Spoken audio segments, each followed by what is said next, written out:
just a quick overview of all the RC cars that I have in the collection now.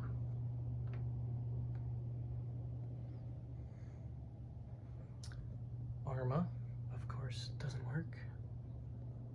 Redcat with a new bright Hummer body. Traxxas Slash 4x4.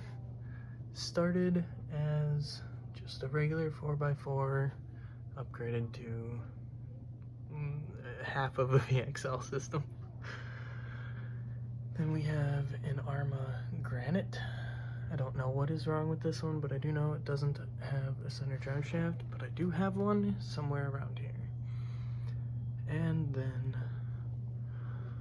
we have another Arrma, the original Arrma. You guys have to guess what this one is.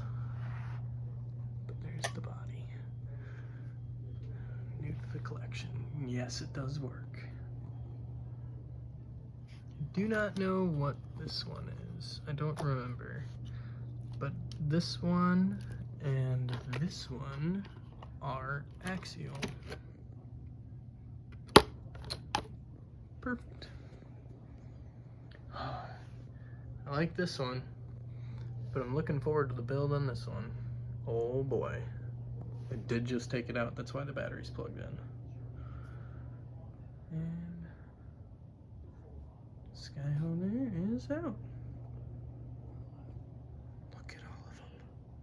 Oh, I just can't get over it. There's so many now. And so many more to come. Thank you, everybody.